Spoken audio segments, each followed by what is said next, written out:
Hi, I'm Jeff Taylor, and I love this life.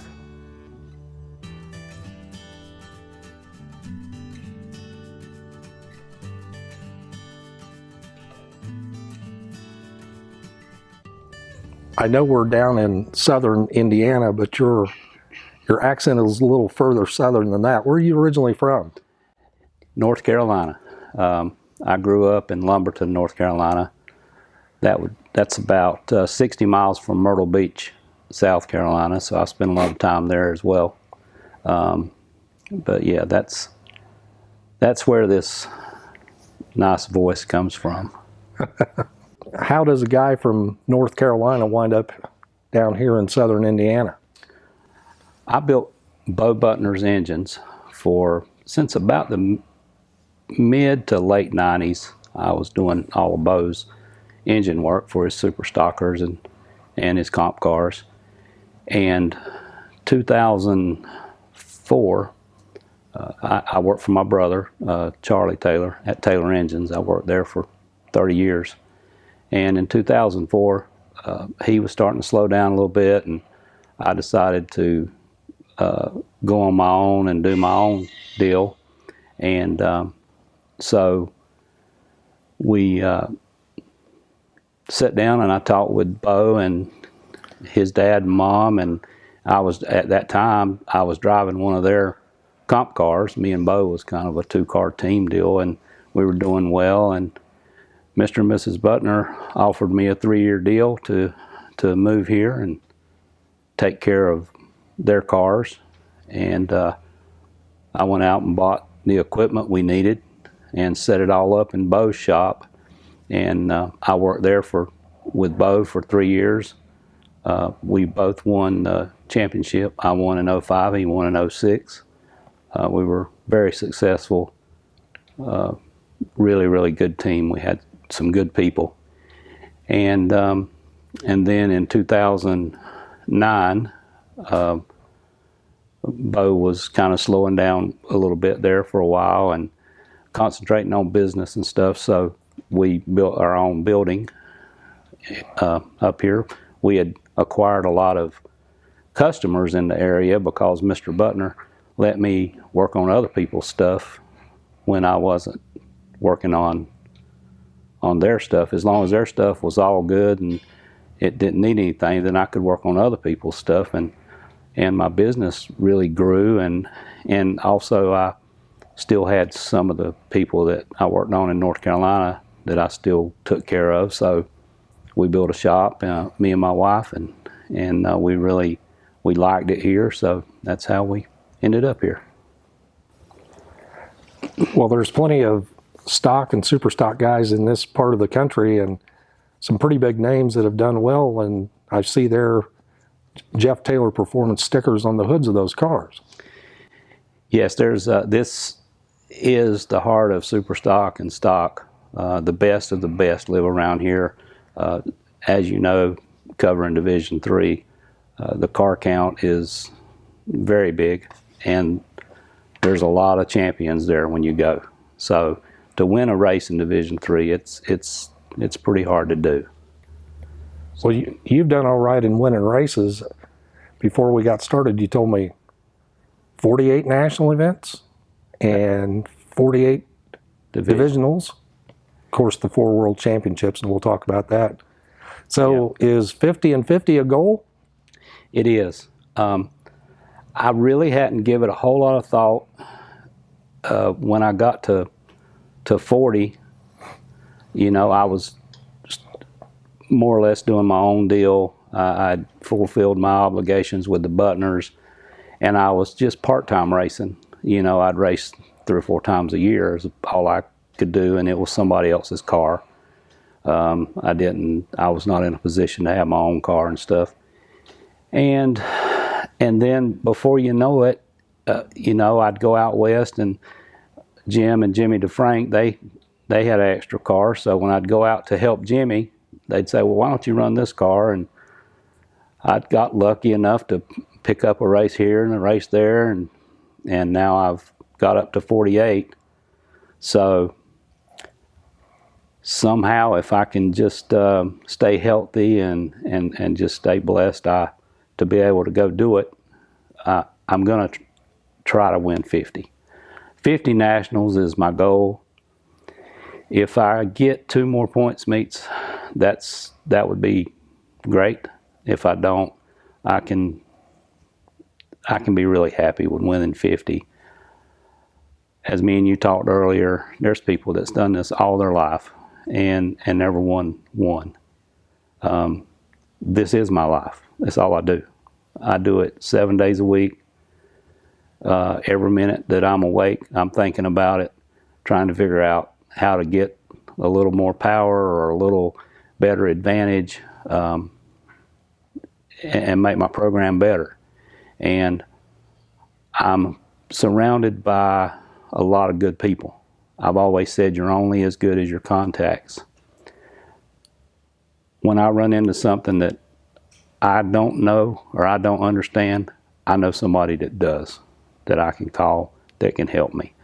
And but you know, a lot of people that do this, they work a job and they race on the weekends. I race 7 days a week. So, and again, I've put my whole life into it. I was at the racetrack when I was 3 weeks old. My mom was driving, you know, and so I've grew up there, and it's really all I know. And I've just been blessed to be surrounded by people that had confidence in me, that supported me. Like I was telling you earlier, I've been with Jegs for over 25 years. The Coughlin brothers, they're family. You know, they're not friends, they're family. And I learned so much from their dad, just not about racing, just about being a good person and being able to look at something and make it simple.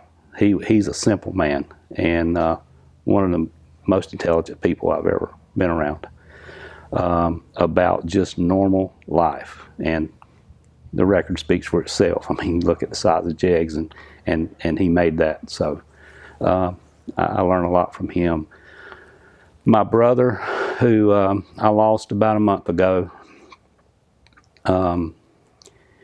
you know, I walked right in his footsteps. My dad died when I was 17, and my brother took me under his wing. He taught me everything I know that I know, and just he taught me how to think. I got a high school education. He had a college education, and he always told me, he said, all college does is teach you how to think.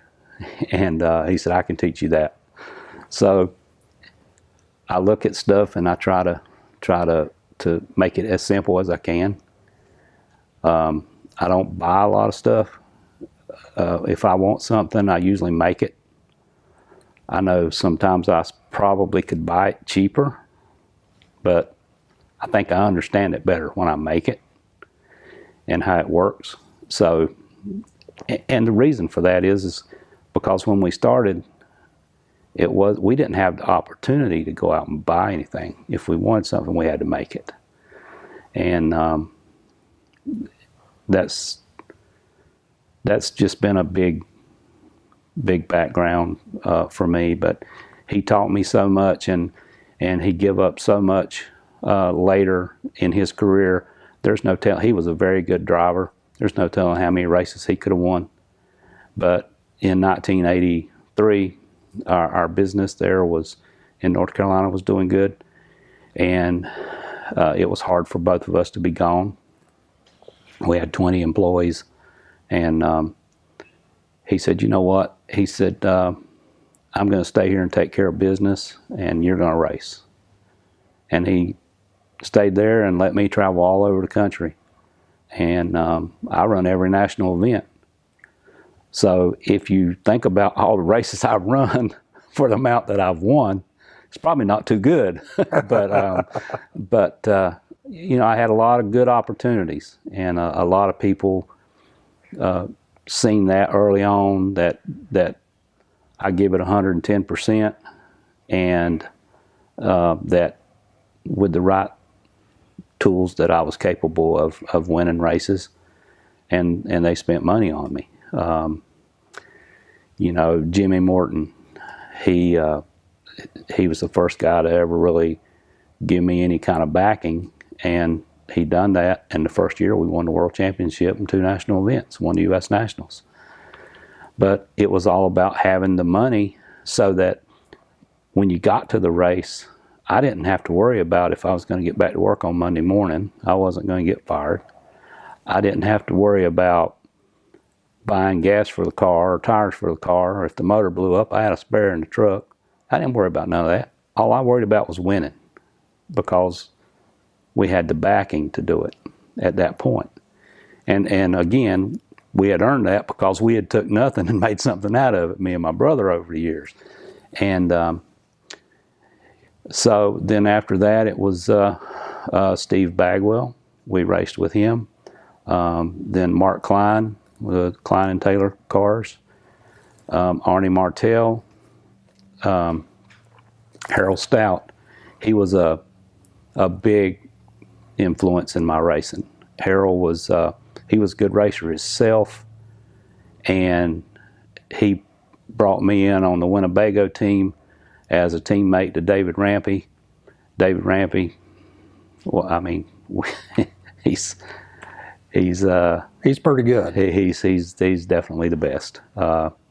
He's very, very good. I learned a lot from David Rampy, and so I traveled with him, and like I said, I've just been around a lot of people that knew a lot, and I try to keep my mouth shut and listen. That's why Warren Johnson told me one time, he says, "Why you got 2 ears and 1 mouth?"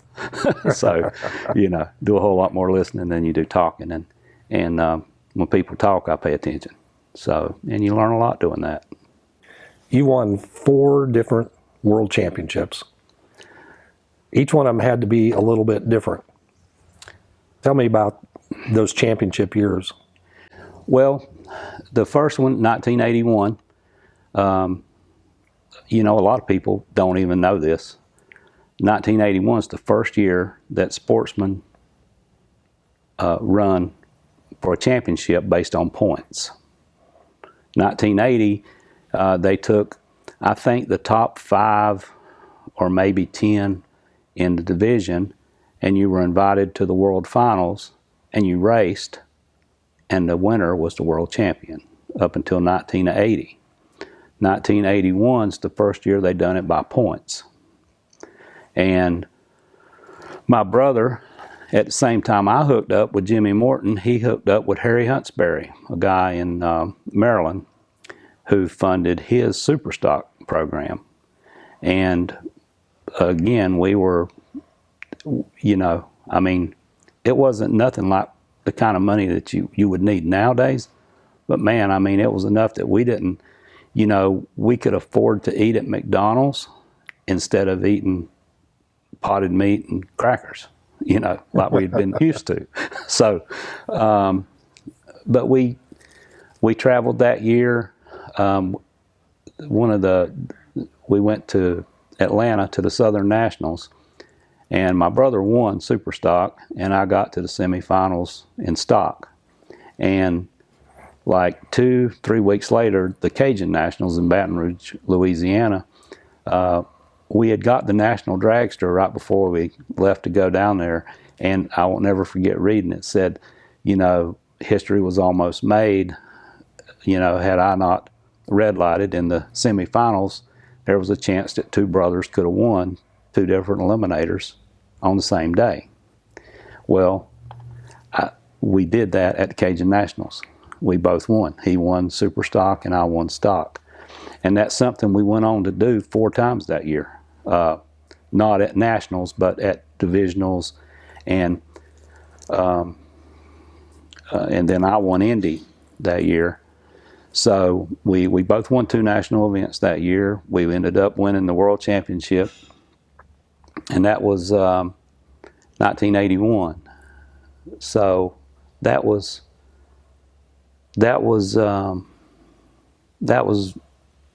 big for us, because the first race car I had, and I know I'm jumping around here a little bit on you, but I had $1,700 in it. It was a '68 Camaro, and people would come in and they'd get their motors rebuilt, and when they'd pick up their motor, I would ask them, you know, do you want your old rings or your old bearings or gaskets or whatever? And they, you know, no, just throw them away. And I saved that stuff. And I took all them old used parts and anything that was laying around the shop or anything that somebody would give me, and I built myself a race car. And I went to Darlington, South Carolina. They had an NHRA, which don't get me wrong, I'd raced it quite a bit before then, before I went there. But they had a national event in Darlington, South Carolina, the Winter Nationals. And I went down there and I won the race. And we were in the winner circle and getting our picture made, and we pulled the car out of the winner circle, and a guy walked up and he said, would you consider selling that car? And I said, well, sure I would.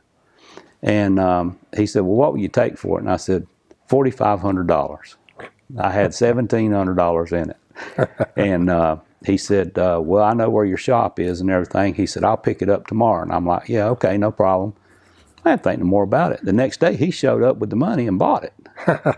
So then I took that and I built me a little bit better car, you know, and then I ended up winning another NHRA race that year with another car.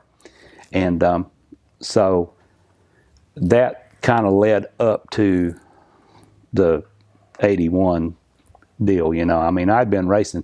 I started going up and down the racetrack when I was 13 years old. So, you know, I knew a lot about racing at that point. So, or I knew how to race anyway, or at least I thought I knew how to race. So then we hooked up with, we raced 82 again with those same two guys, and we won a couple of races in 82 together. Matter of fact, that scrapbook thing shows a picture of me and him in the winner's circle at Atlanta. We both were number one on the window. We both had won the race. So then 83 is when Jimmy decided to quit racing, Morton, and his business it got really big. He quit racing, and then Harry took his car, and that's when Charlie decided, you know, we got the Steve Bagwell sponsorship, and we got one car, and I need to be here more, so I took that and raced that, and actually I beat Bagwell in the 1983 Southern Nationals final. It come down between me and him, and I beat him in the final. So, and then man, we were doing good. You know, we were like, we thought we were ready. So Bagwell wanted to run Pro Stock. So we said, well, we'll do that. So we tried Pro Stock. That was a big mistake. That was a big mistake. We like lost everything we had because that's all we worked on every day instead of taking care of business. And we got in bad financial trouble from 84 to 85, 86, because we kind of let our business go and concentrated on the Pro Stock thing. And we qualified a couple of times. You know, again, we made everything ourselves, done everything ourselves, built our own intakes. I mean, they looked like hell, but they worked, you know. Yeah. And we qualified a couple of times. And we done very well on the NHRA side with it. We built us a big motor and run over there, and we done okay. But not enough. That thing could eat more money than you could even think about. So we finally sold that, concentrated on our business, got our business going again, and that's when we met Mark Klein. He wanted to race, and he bought a 18-wheeler and built two new cars, and we done the engines. We done all the work, and built the cars and everything. Ed Quay done the cars, and then we finished them. And we started that in '87, racing with him, and had a little bit of success. And then '88, I won the world championship with that car. And then I got the eye of little Oldsmobile's attention, you know. So then Oldsmobile, come and talk to us, Arlen Fadley and Eddie Bennett come and sat down and said, we'd like to put you in an Oldsmobile, and they give us a nice sponsorship. So we built the Calais, the first Calais, and we raced them in '89 and '90, and that was a big learning curve, getting that front wheel drive thing with getting them. It took a couple of cars before we really got a good car that would go down the racetrack twice the same. And we finally got that worked out, and won the championship in '91 with that. And then after that, we picked up a Joe Amato deal and that Key Auto Parts thing he had, and we had some funding, so we were able to go a lot. And then Harold Stout, he put the Winnebago team together, and I become a part of that and traveled pretty hard there for 3 or 4 years. And then in '96, at the end of '96, JEG, they wanted to expand their racing program, and I was building his engines for his Super Stocker, and so we worked out a deal, and I went to JEGS for 2 years and helped them, and helped them with their racing program, and we were successful there, done very well. Me and Jeggy run into final a couple of times, and he won a lot of races. And then after I left there, I went back to North Carolina, and I raced a little S10 truck, and then Arnie Martell come along. He wanted to do a 7-car team, so we did. That was a handful, but Arnie was a handful too, as everybody knows. But he had the best of the best. In 2002, we won. I won 7 national events, and he won 2 that year. So we had just a fantastic year. We had a great team. We had all good people. Arnie had plenty of money. Money was just not even ever a question. It was just like, if we need it, get it.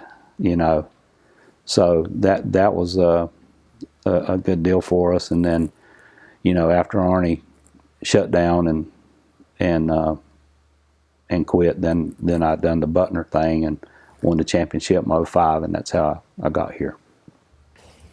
So to get the 4 championships, you had to start somewhere. So that would have been back in North Carolina? That's right. 1973 is when I first started going up and down the racetrack. I had a little Simca, a little 4-door Simca, about the size of a golf cart, and I'd had it since I was 8 years old. Tell you how I got it. It's good. It kind of just goes along with me telling you how I made everything. I mowed grass one summer, and I went with my dad to a Chevrolet dealership, and they had 2 Simcas, S-I-M-C-A, Simca, okay? Probably a lot of people don't even know what that is. And they were out in the back of the place where he was back there trying to get some parts off of a car. And the guy that owned the Chevrolet dealer was a good friend of my dad's, and he just come back there to see my dad. And I asked him, I said, "I'd like to have them 2 little cars. What would you take for them?" And he said, "Oh, I don't know, probably $75 for both of them." That was in probably '72. So, and I had about 100 from mowing grass at $2 or $3 a yard, So I said, oh, okay. So on the way home, I convinced my dad that I needed those cars. And he says, well, if you're going to get them, you're going to have to buy them. He said, I'm not buying them for you. I said, well, I'll buy them. So I took my money and I bought those 2 little cars. One of them, the body was just terrible on, but had a brand new motor in it. And the one that was real nice, the motor was blown up in it. So at 8 years old, I changed the motors. I took the motor out of the bad one, the new motor, and I put it in the other one, and I got it running. I'm not going to tell you I didn't have to ask my brothers, hey, you know, can you help me lift this, or how does this work, or whatever. But for the most part, I'd say 80% of it I'd done myself. And I got it running, and I drove it around in the yard. We had a pretty big place down there, and I just drove it around out there. It had a 4-speed in it, and I drove all around. And a guy named John Higgins, he owned Federal Drag Strip, and he was good friends with my dad. And I kept, as I got older, and he'd come down to the shop, and he'd see me out there in that little car riding around, driving and stuff. And I kept telling him, you know, you need to let me race my little car. And he said, you're not old enough. You just can't let you do that. Finally, when I turned 13, and I was a big 13. I mean, I looked like I was 17, you know, because I was a pretty big boy. He said, I'm going to let you run. So I talked my brother, not Charlie, but my other brother, I talked him in to hooking it behind my dad's wrecker and pulling it to Fayetteville, which is about 25 miles for me. and man, I got up there and I raced that thing. And it wasn't too long before I got where I could win with it. And it was quarter-mile racing back then, and it would run on a real cool day. You're talking about dialing something in. On a real cool day, it would run like a 21 flat in the quarter. On a hot day, it'd run 2350. I mean, it would change 2 seconds from, you know, a 50-degree day to a 100-degree day. But that's where I started, going up and down the racetrack, right there in Fayetteville, North Carolina, in a damn 1967 Simca. And I have looked I got people all over the world that I work for. I got people everywhere trying to find me one. If I ever find one, I'm going to buy it, just so I'll have it. I just want to have one, you know, just because that's where I started. But that's how I got going. And then as you know, I got older, 16, 17 years old, and my brother would bring customers, would drop their cars off to get a motor rebuilt. And you know, back then they would just bring their whole car, and you'd take the motor out and rebuild the motor for them, and maybe transmission or whatever, and put it all back together and take it to the track and test it. And I got to the point to where I would run some of those cars, and you know, and testing and stuff like that. And Fred Atkinson, his son is Jeff Atkinson. Fred Atkinson was a big player in getting me started as well, because Fred, just like Jeff, as soon as it was time to plant peanuts, he couldn't race. So he would just bring the car and let me keep it, and I would race it. And just like I did Jeff's for a long time, and during peanut season, Jeff would just bring me his whole rig up here, and I would race his cars. So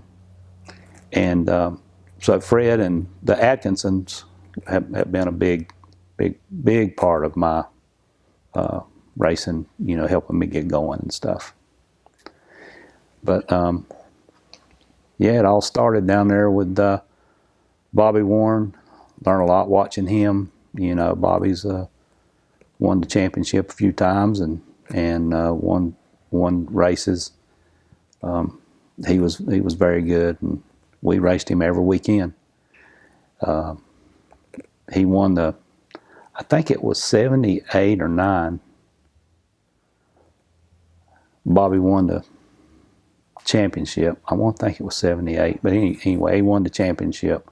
And that's when you just went out there and won the race, and you were the world champion. and he come back home. He got back home, and a couple of weeks later, they had a local race, and back then it wasn't bracket racing. Back then it was all still, you know, it was class racing, and I had to run Bobby, and I beat him. He just won the world championship, and the next time he raced, I beat him. And so that was a big deal. And but that didn't happen very often. Bobby, he was very, very good. He was a good racer, and he was good to me and my brother. The time I was telling you about when we messed around there and like lost everything we had messing with the pro stock car. Bobby Warren's actually the guy that helped get us turned around and showed us kind of, this is what you guys need to go do because you can make a lot of money. And it was building remanufactured engines is what we were doing for regular cars. He had started it, and he guided us in that and showed us. We started doing it, and we were building about 1,200 a year remanufactured motors. And man, we come in 2 years, we come back strong. And I'd have to thank Bobby Warren for what he done, you know, helping us with that.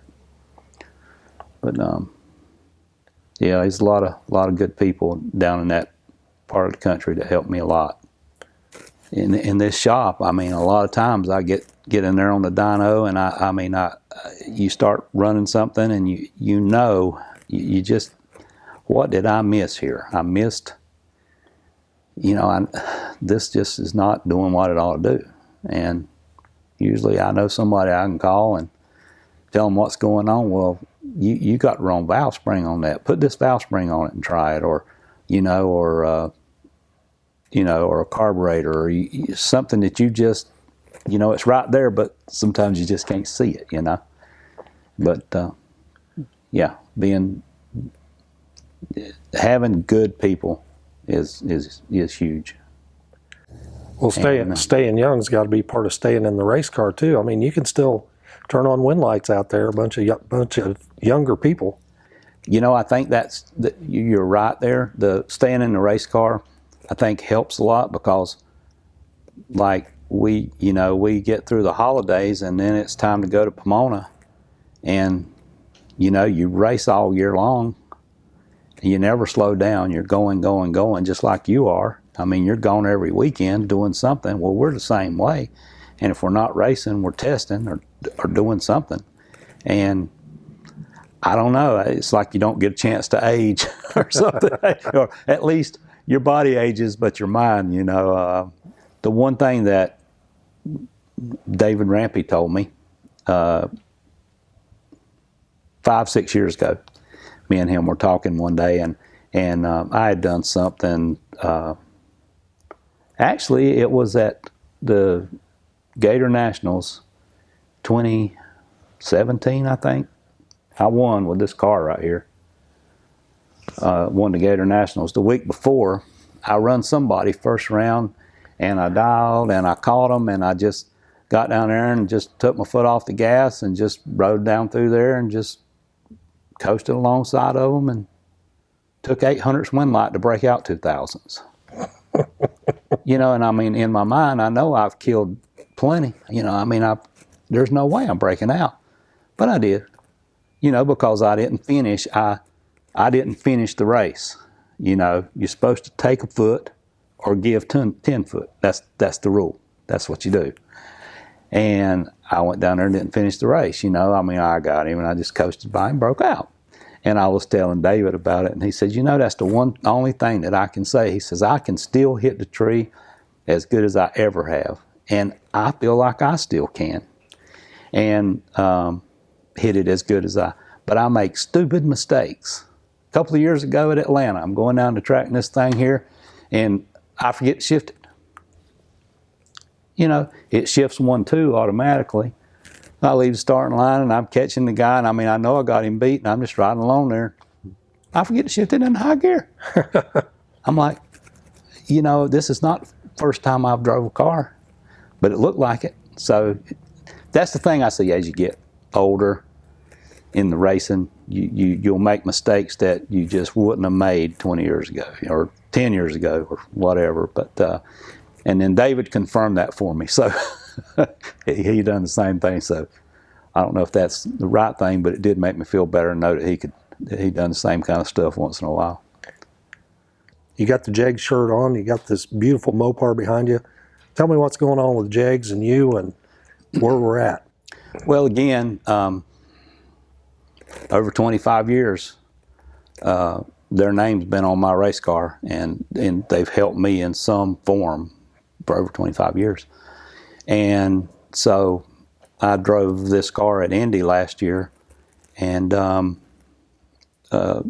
this car's got a funny story. When we first got it together and they went out and run it and stuff, and Jeggy called me and he said, JT, he said, we're dropping that car off at your shop. He said, I don't want it back to Little Winter Race.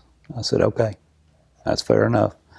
So he dropped it off and we went through it, and just like I was talking about, and fixed stuff. We went out and tested and we got it really good. I took it to Gainesville to a divisional race they had down there, and I won. So I called him, I said, it's ready. Well, he come and he picked it up, and then just months later, he doubled it, the Sports Nationals with it, So it's a great car, and it's just sitting. And Jag told me, he said, I don't want the thing just sitting. He said, why don't you come get it and race it? And so me and him worked out a deal, and we were hoping to get a lot of. Me and him done the numbers. He's like, this is the 50th year of Pro Stock. I'm going to be 50. It's the 60th year of JEGS, and you're going to be 60. He said, JT, the numbers just line up. Let's do this. So I went and got it, and the game plan was to obviously start at the Gator Nationals with it, but we haven't been able to go nowhere. But we will, and I'm pretty sure he'll let me keep it as long as I want to. So, well, maybe you'll get those numbers to line up and get that would be those great. 2 more and get your 50 nationals. That's what we were thinking. I was just thinking maybe I could line this up and maybe we can win that 50th national event with this car. And I think with the JEGS thing, and then I got a deal working with a friend of mine down in Texas to drive a comp car. Me and him's been wanting to do something for quite some time, and he's kind of got bored and wanted to do something, and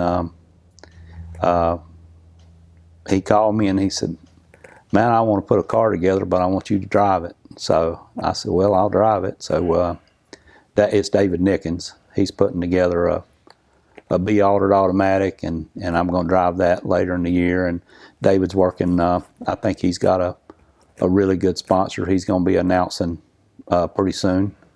And that'll be fun. So how far along is he with the car? He picked it up from paint last week. The motor is about 50% done. We hope to do some testing probably August. I don't think we'll take it to Indy, but that's kind of up in the air. We're probably looking at maybe Dallas, Houston, starting, down there close to his area, and then maybe run Vegas and Pomona. Get ready for, a good hard shot next year. A Mopar combination? It's a Stratus, but it's going to have a GM motor in it. Oh. So that way I had the best of both worlds. Yeah, I was going to ask you about that, because you're known, especially in your championship years, with GM products. Yeah. But you also do quite a lot of Hemi work. That's what I'm saying. I was going to just tell you, we probably work on more Chrysler engines now. I'd say it's at least 50% of what we do is Chrysler engines anymore. We build a lot of these Hemis. We build probably 40, 50 of these Hemis a year. Wow. So we do over 100 motors a year here. And, for 3 people, That's pretty good. It's all I want to do. I don't want to do no more. And so we average about between 110 and 120 every year is what we do. And that don't mean nothing about the machine work. We do a lot of machine work for you know, a lot of other people that race in this area. We do all their machining, get them their parts, and then they'll put it together and then come over and dyno. So we do a lot of that as well. But we had a good plan till the coronavirus showed up. So Very true. But it'll pass, and we'll get back racing sometime. Well, to stay on the engine building line a little bit, not only do you build race motors, but you're doing a lot of street rod work now these days too. Yep, we do a lot of street rod stuff. Probably half of what we do street rods anymore. We do a guy named Bobby Alloway, Alloway's Rod Shop down in Knoxville, Tennessee. He builds probably about the nicest street rods there is out there. And Bobby don't do nothing normal.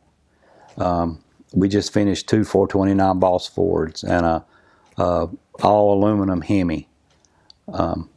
If you build him a LS motor, because he thinks a LS motor is absolutely the ugliest motor there's ever been. But a lot of people want LS motors. But when you do something for Bobby LS, it's got to look like something. It can't look like LS.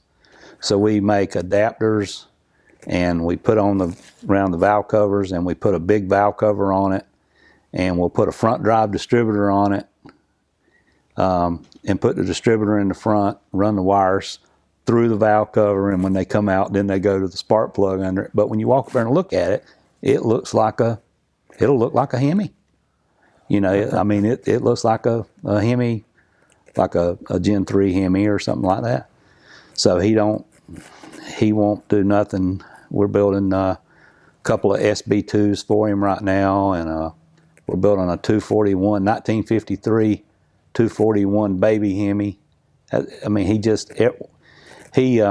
won just about everything they had at SEMA last year with an Edsel that he done. It was actually in the NHRA booth out there. It's an Edsel, and you know, it had a Coyote in it. And so we do a lot of stuff for him, and that's been a real big deal for us. I think we got about 12 motors going for him right now, and so I enjoy that. I enjoy that more than I would just building 632 cubic inch bracket motors. You know, and you know, I enjoy it. It's fun to just take a LS motor and make it look like a Hemi, you know, or whatever, you know, he might want. So it's not that we won't build a 632 or whatever, you know, if somebody wants one, but I mean, where my passion is more into the NHRA stuff and my street rod stuff.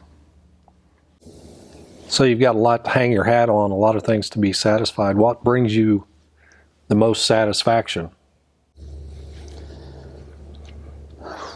I still enjoy winning. You know, I enjoy winning. That's still a lot of fun. I enjoy it, and I cherish it, because you never know when it's going to be the last one. You know, because I've been for years and not win. I win, and then go for 5 years and not win. You know, and you start to think, you know, it's time to hang up the hat. You know, and then all of a sudden you start winning again. So I enjoy winning, but the one thing I think I enjoy the most right now in my career is, like this past Saturday, we went to Ohio Valley. Irvin Johns and a few other guys rented the racetrack. You know, it was a limited deal. They could only have so many people and so many cars. And we went out there and tested, and we had done some work to some of his engines over the winter, and you know, to go out there, and we had 2 new combinations, and you know, it's going to take a couple more test sessions to get them where they need to be. We had some parts that was not correct that in the transmission and converter area, and we knew we didn't have the right parts, but we thought at least we can run the car down the track and tune on it some and work on that. Now we just got to get it right in the first 60 feet, and it's going to be fast. But then his car, you know, it was really fast, and I really get a lot out of that. You know, you build it, and then you go to the racetrack, and the customer runs it, and it runs fast, and he's happy, and that's a big deal to me. I really I enjoy testing more than I do racing. I love to go test, and the people that go test with me, by the end of the day, they don't want to test with me usually again, because I went to Orlando with some customers early in the year, in February before the season started, and you know, we'd make a run and come back, and I'm charging the battery, and I'm doing this, making changes and to tune up, and working on the car, moving weight around, doing stuff like that, and I'm like, okay, let's go. Well, I just got out. I thought, I know, let's go. I mean, you know, and I just by the end of the day, you know, they've made, you know, 10 or 12 runs, and they're like, man, you're killing me. You know, but I enjoy testing. I do, and because I learn, you know, we're learning stuff, and then I can, what I learned there, I can bring it back here and relate it to here, and it just makes everything, you know, work better, and so I enjoy that. But I still like crawling in that race car and going down that racetrack. I still do. For some reason, I still like driving my race car, you know. And as long as I still enjoy it, and I feel like I have a chance of winning, and I'm not just spinning my wheels, I'm going to keep doing it. But I really believe I'll know when that time is. I do. And like I told you, it's not that much further away. All of that knowledge that you gained over the years, handcrafting these machines and going out and learning and testing, are you able to impart that on other people, or is that going to go with you? It's going to go with me. These kids that work here, they're going to continue to do well. But as far as the racing part of it goes, I don't know. The one person that really listens and pays attention and takes notes, and he's a 5-time world champion now, is Jimmy DeFrank. And Jimmy DeFrank, if I said, Jimmy, you know what? I believe if we took the back tires and put on the front and the front on the back, that this thing would be better. And I'm sure we could win doing that. He'd try it. You know, because he has that much confidence in me, and me and him race so good together, and we have for so. I mean, we've won a lot of races together, you know, and I'm super proud of what he's done.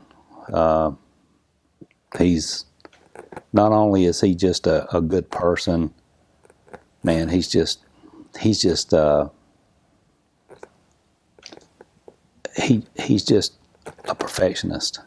You know, everything he does in the race car, in his business, in his life, And I think that I've been a big part of that. So if any part is probably gonna anything that I've been able to teach, he's probably absorbed more of it than anybody has. But I've worked with him for a long time too. Me and him's really worked hard together, racing and studying, and they don't nobody go to a racetrack in sportsman. The only other person I know that works as hard preparing to win as Jimmy DeFrank is Dan Fletcher. And I always say, and my saying is, the will to win is not as important as the will to prepare to win. I learned that from Ron Folk.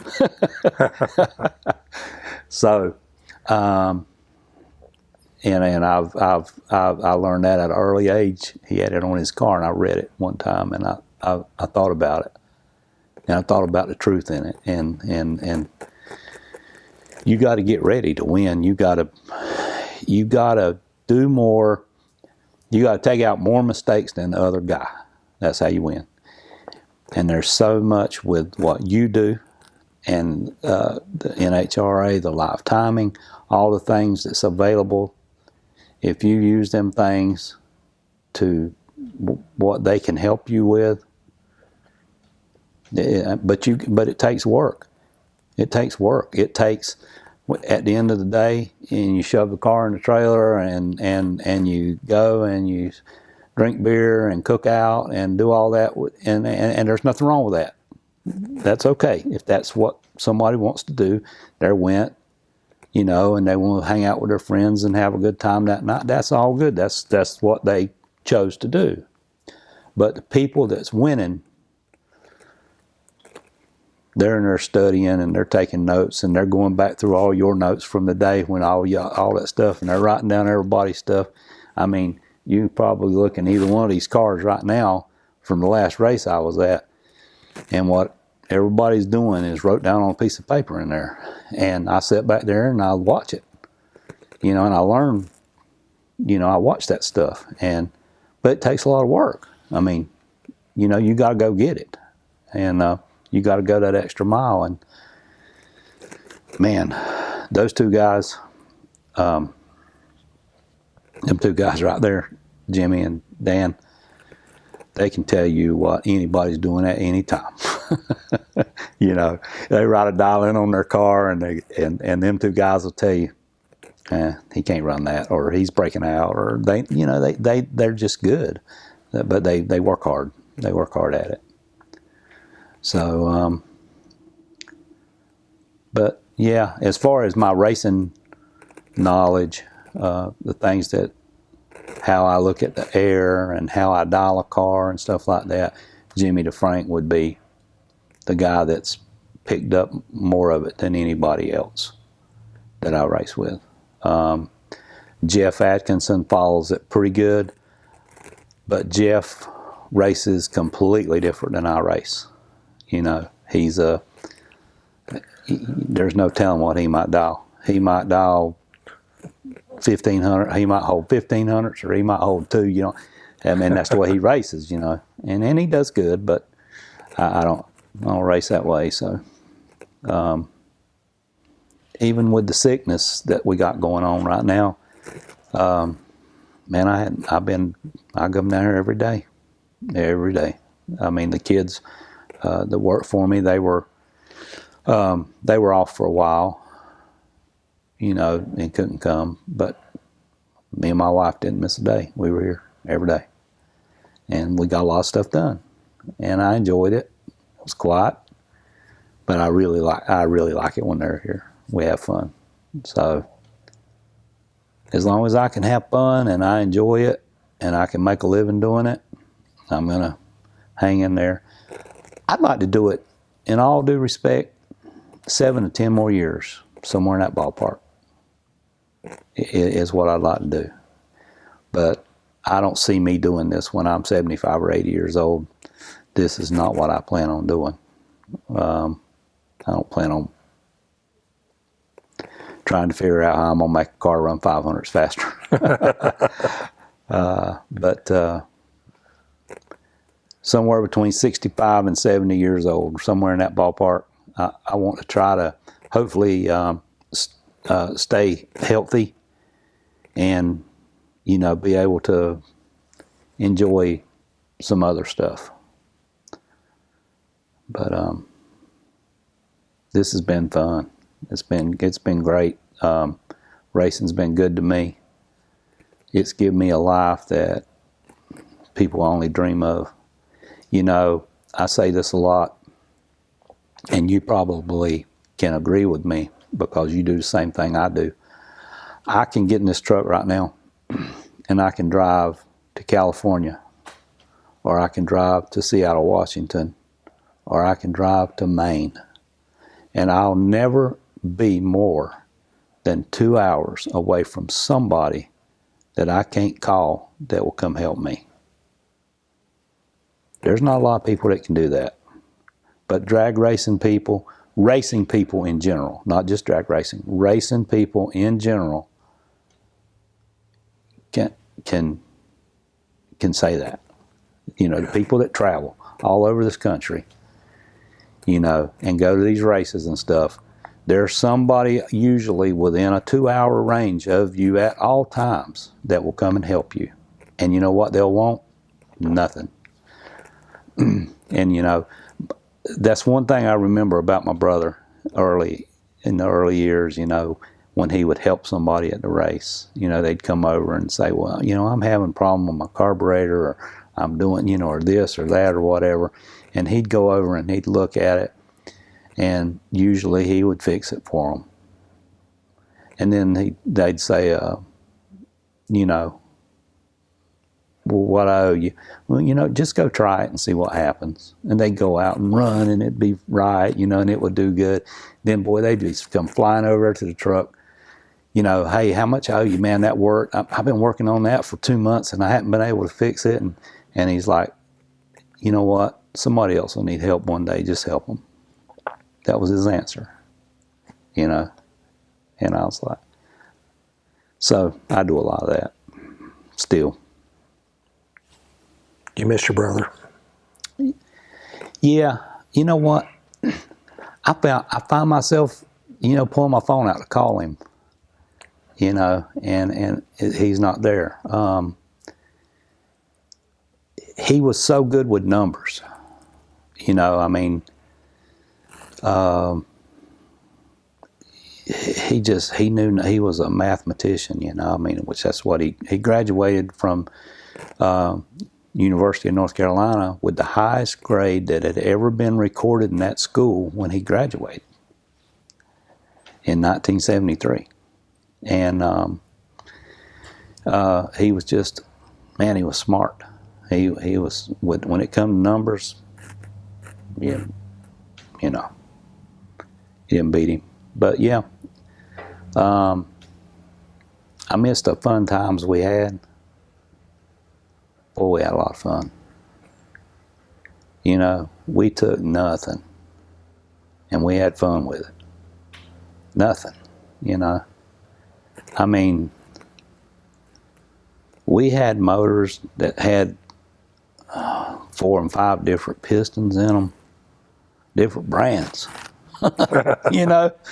And, you know, a head off of something else on this one and that one, and just unbelievable. I mean, the mess it's all we had. It's what we had, you know, and we took that and were able to win with it enough that we attracted the eyes of people that had money to help us.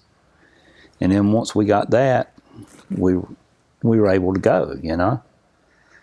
But yeah, he was smart, and he taught me a lot.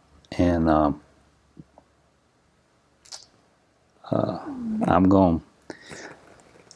when I won.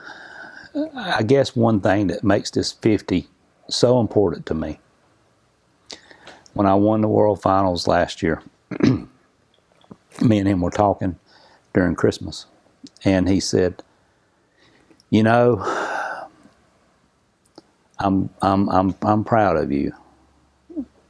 And I said, "I appreciate that." I said, "You made me." He said, "I'll tell you what, though." He said, "You can only do so much with somebody. It takes. They got to want to help themselves."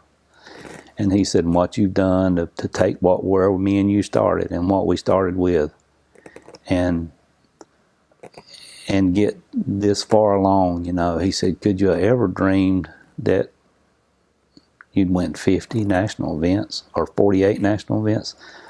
I said, "I couldn't ever dream winning one." When we started, you know, we watched Bobby Warner win, and we thought, "Man, that is so cool, man," you know.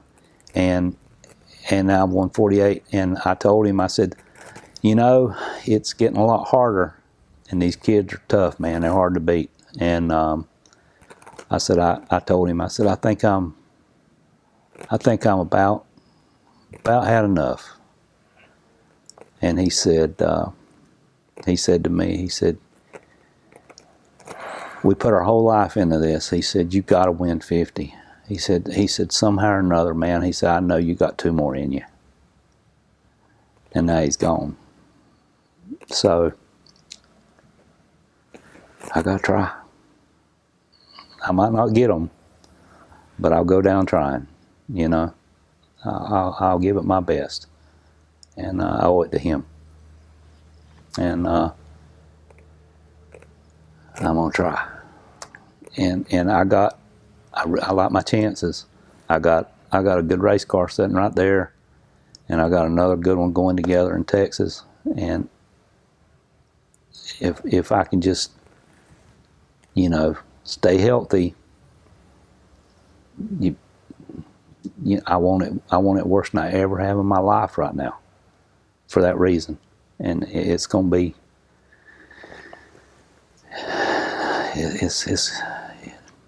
it's going to happen somehow. I believe it's going to happen. And like I said, if it don't, you know, at least I know I give it my best. So we'll try. So when you hang it up, what's your legacy? I had a plan, but it kind of got changed. You know, things change in life, and that plan changed as to what I'm doing. Now I have a new plan. I know what my plan is now and where I'm going. Me and my wife she's absolutely my best friend. You know, I don't want to go nowhere without her, and she's the same way. We do everything together. We race together. We go for a walk. You know, we walk every night. We do that together. We're just, and at some point, you know, when the time's right and we can, we're gonna close up and we're gonna sell everything, and then we're gonna go for a lot of walks on the beach. You know, You missed out on a lot of those over the years, haven't you? yes, I have. Yeah, but we're gonna enjoy that. You know, we got grandkids and probably more on the way, and we're gonna enjoy them. But for now, man, I still love what I'm doing.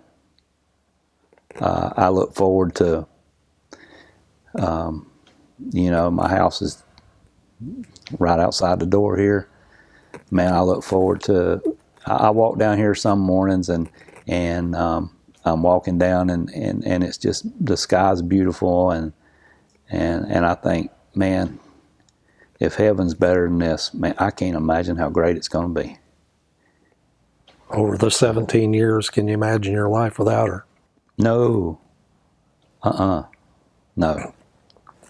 No, she, You know, I don't even know how to make an invoice. You know, I feel like I make a paper when we build motors. We fill out a paper. We write everything down. When we build it, I give it to her, and then I got a deal, you know, where my labor charges everything we do, and you know, she does it. You know, I don't even know how to turn on the computer in there. so no, it's been a total 100% 50-50 effort. Sometimes maybe she's 60 and I'm 40, but yeah, she's been it's just been a great partnership, and you know, you married to your best friend. How much better can that be? So, but yeah, we're gonna work some more and get a little bit better, and then we're gonna enjoy it. Head for the beach. We're gonna head for the beach. Yep. Yep. So, and you know, then after we're there for about 6 months, we'll decide we need to go racing. So, but anyway, somewhere.